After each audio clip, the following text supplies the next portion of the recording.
Additional IG Karachi Ghulam Nabi Memon को IG Sindh बनाने का फैसला कर लिया गया है।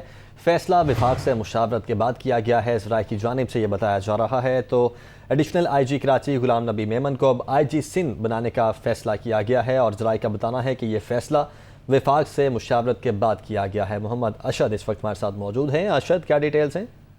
जी बिल्कुल, देखें, एडिशनल आईजी कराची गुलाम नबी मेमन है, जिनको जराए हवाले से तस्दीक करते हैं कि इनको जो है आईजी सिंध मुकर्रर करने का जो है वो फैसला किया गया है। जराए का मजीद कहना है कि हुकूमत सिंध का वफाक के साथ मुशावरत के बाद जो है गुलाम नबी मेमन का नाम जो है वो फाइनलाइज किया गया है और इस हवाले से जो नोटिफिकेशन है वो भी जो है वो कुछ दिनों के अंदर जो है वो कर दिया जाएगा। और जो फैसला है हुकूमत की जानिब से वफाक के साथ मुशावरत के साथ जो है ये हतमी फैसला किया गया है कि एडिशनल आईजी कराची गुलाम नबी मेमन को जो है वो आईजी सिंध जो है वो मुकर्रर किया जाएगा। इससे पहले जो कराची में हालिया दहशतगर्दी की लहर थी तो मुश्ताक महर आईजी सिंध है, जिनको उनके ओहदे से जो है वो हटाया गया था। इसके बाद आरजी चार्ज जो एडिशनल आईजी सिंध थे कामरान फजल, उनको दिया गया था। उसके बाद अब ये फैसला किया गया है कि आईजी जो एडिशनल आईजी कराची है गुलाम नबी मेमन है, उनको आईजी सिंध जो है वो मुकर्रर किया जाएगा। जी ठीक है अशद, बहुत शुक्रिया आपका।